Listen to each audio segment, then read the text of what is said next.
All right, we're back to another doc talk, and we're fresh off a weekend in the Dells learning with the CSW, which is the Chiropractic Society of Wisconsin. And they had brought in, actually, this time we were learning from a bunch of MDs, but they're all MDs that have kind of left the system for various reasons over the last 5 years. And we had everything from someone who ran ICU unit to the head director for UW hospital systems.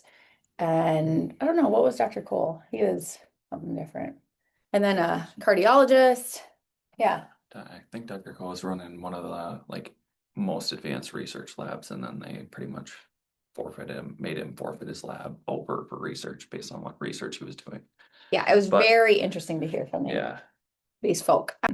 Because a lot of them are now, we were kind of joking with them afterwards. One of them was saying, like, did you know about breast milk, that when a baby is suckling, that the saliva from the baby intermixes with the mom's system and it changes the breast milk consistency? And all of us kind of laughed. And he's like, what is this, chiropractic 101? And we said, yeah, kind of. And it's called innate intelligence, meaning your body is always on the job, paying attention to what the external environment and the internal environment needs and adapting.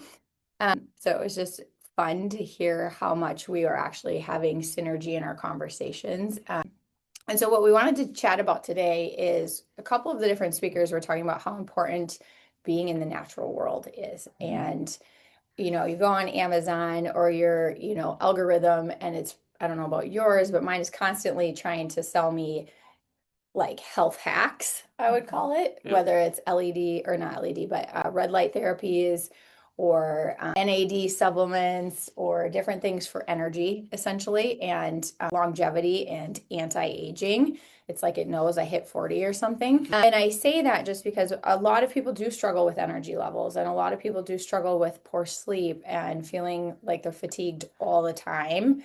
And so we thought we'd bring back some of the things that we should be paying attention to that actually cost you no money at all, and are the way that our biology, because at the core of us, we are still like in the animal kingdom, if you will, needing the same things that animals need, except for living quite unnaturally at this point. So I don't know if one of you wants to bring up any of the of your favorite kind of thought processes from the weekend, but we could dive into the sunlight thing. Yeah, I can start with that.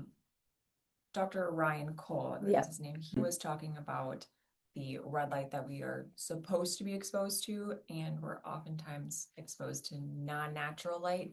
And the best thing that you can do for yourself, especially when it comes to energy, is getting out between the hours of 6 a.m. and 9 a.m., just because that's when the natural sun is emitting the most red light.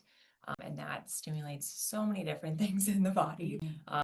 He was like, well, I can't say that it fixes everything, but it's connected to everything. Yeah. So it was pretty amazing the things that he was talking about when it comes to like energy, even wrinkles. He was like, okay, and then how about hairlines? Like he went everywhere with it that he could possibly go. And it was pretty amazing because it's free. Right, it's free. And he started his talk by saying, I'm not sponsored by Big Sun. Yeah. Big Sun. Big Sun. I thought that was super funny. And he didn't spend, we were with him for an hour and a half, and only a little bit of the time, Jacob, you pointed this out, was actually on replacements for sunshine. So really making it a priority. Like if you want to be getting red light, you need to do it naturally. Go outside. We need to be outside quite a bit more. All of us, probably. Yeah, he talked a lot about, who are we as humans to decide, like if you look at red light therapy on the market, there's, millions of different tools you can use, and, they have different amounts of power, different amounts of diodes, and different, strategies to get the light into your body and have your suprachiasmatic nucleus is the big fancy term for it, but it interprets all the light in your body and, creates the beneficial biological processes that light does give us when it's full spectrum. But he had said, who are we as humans to decide what we're manufacturing is better than what's already biologically available to us, and what we are created and designed to absorb, which is the natural full spectrum sunlight, which is, it's sad when you see different governments and countries trying to dim the sun and discredit the natural benefits that it provides us.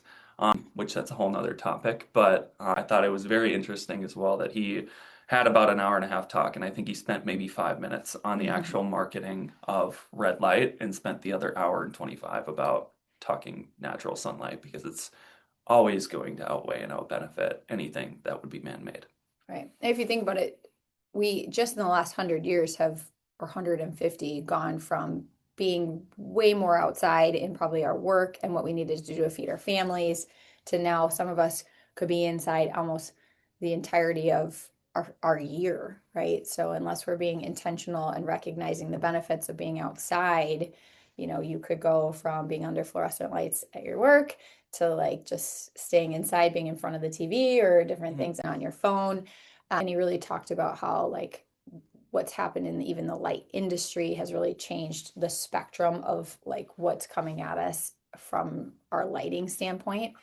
My husband's an electrician, so we talk about this sometimes too, of just, how detrimental not only the EMFs can be from it, but just the like way that the light flickers, and it's a very intense for your nervous system to be under that type of unnatural lighting. So we bring this up just because one of the things you can do besides getting outside is to just recognize that if we haven't been doing that, there's not a quick fix to this. Like you're going to have to build back almost like your tolerance again of your nervous system being outside, responding to sunlight, not fearing sunlight. And it's not like being outside one day is enough to just sustain you. This is going to be something you build back into your health routine.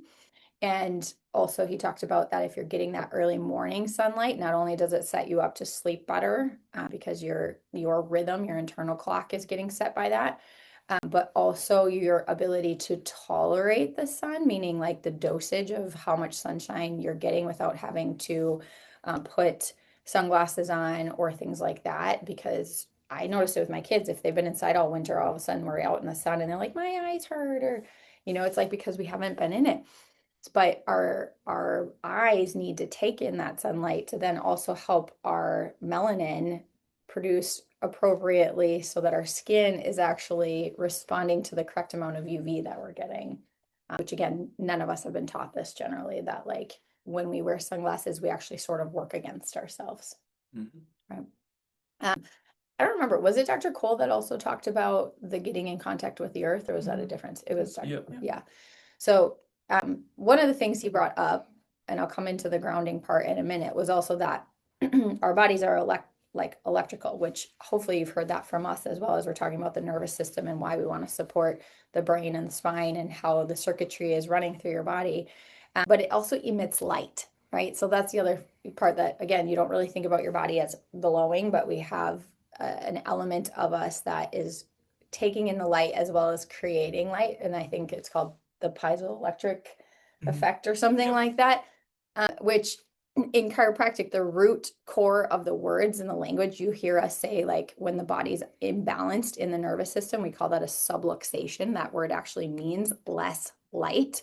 So again, just recognizing we are actually light and we have elements within us creating light and needing that charge in order to actually emit what is healthy, which means that our cells are energized, right? So he also talked about that getting in contact with the earth is part of how we like move that electricity through our system. So we're picking up, I think he said you pick up electrons and you let go of electrons based on like if your feet or your body is in contact with the ground, right? So he said it's tough in the winter, but that's where even just like having a stake or something that's in the ground that has a copper wire that you can like then hold on to probably for 5 minutes would still be charging you, which is just interesting. Again, you see like Amazon showing you earthing shoes and, or at least me again, those type of things, because there is like a trend towards people recognizing like, yeah, we were meant to be in contact with the ground, but the best way to do that is actually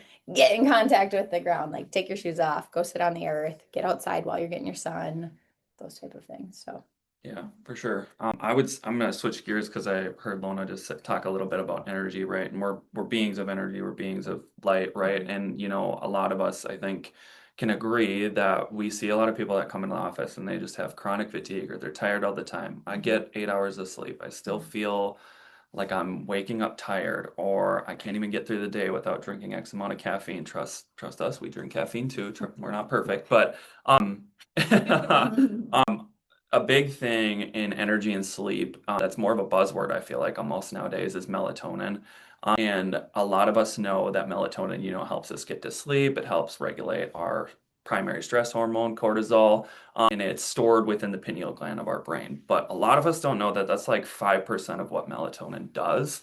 This is what Dr. Ryan Cole actually walked in and explained thoroughly, which I knew partially, but not to the vast majority that he explained it. But melatonin is actually stored within every one of our cells, and it's 95% responsible as an antioxidant within the body. And a lot of us hear that word too, right? And we're like, oh, it's antioxidant, like I drink my juice and I get my antioxidants, right? But melatonin, when it's affected by light or improper energy going through the body, which i.e. cell phones is a good example, just being on a cell phone for whether it's 10, 15, some people scroll up to an hour before they go to bed, drastically affects not just your melatonin in your pineal gland and your ability to shake your cortisol waking rhythm or your natural rhythm that gets you up in the morning, but it decreases the function of those melatonin particles or hormones within every single one of our cells. And those are actually powered by mitochondria, which we all know from like ninth grade biology is the powerhouse of the cell, right? So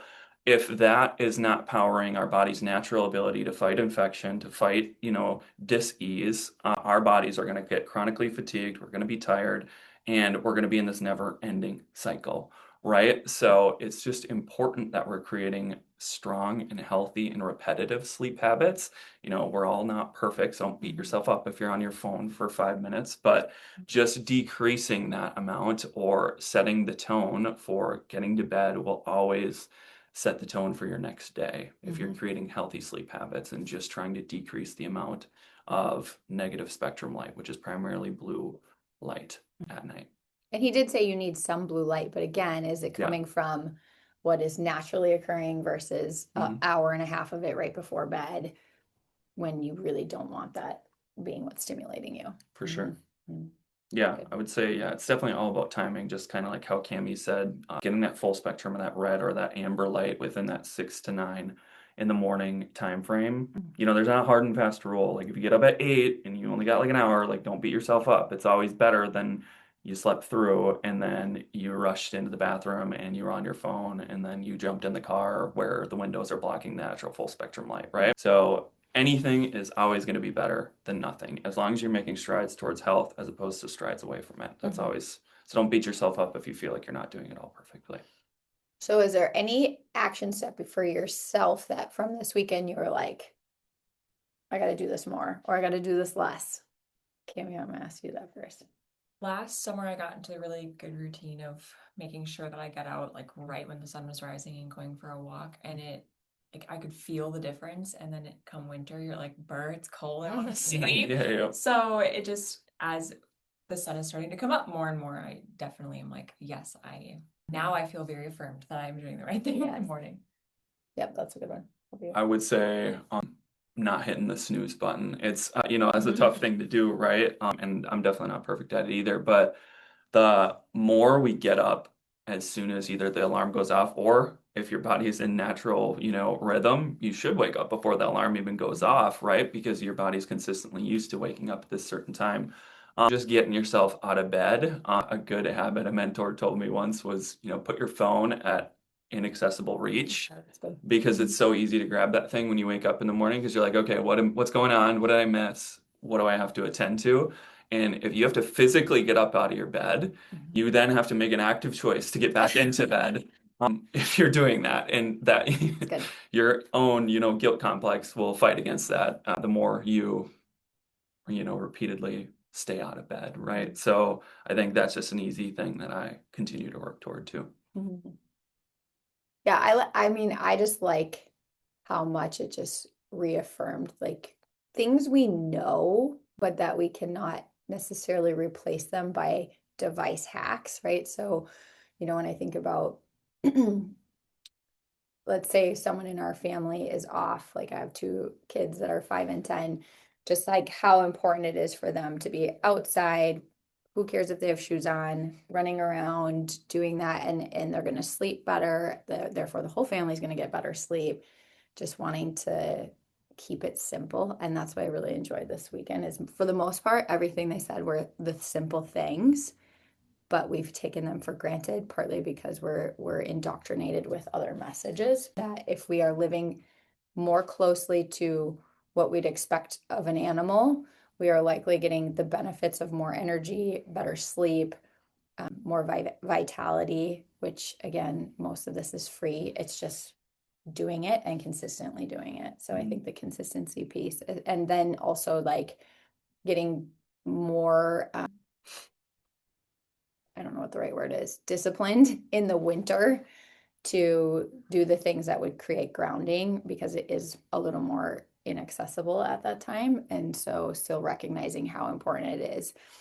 And so for some of you too, that maybe really struggle with, like, I have poor sleep, right? And my brain doesn't shut off. Like, if that's one of the things, I think about that. Like, have any of you laid on the ground and just taken some really deep breaths, and then you can almost feel energy slide off of you, right? So I know when we put our hands on people, sometimes you can almost feel like the erratic nature of how the energy is in the system. And I think that comes from a lot of stress, right? And there's a lot of things on people sometimes that we are, mentally chewing through. But that habit, especially while we're in our warmer months, of like, could you just go lay on the ground for a little bit and let some of that slide off of you, that pent up electrical charge? I do think you will sleep better.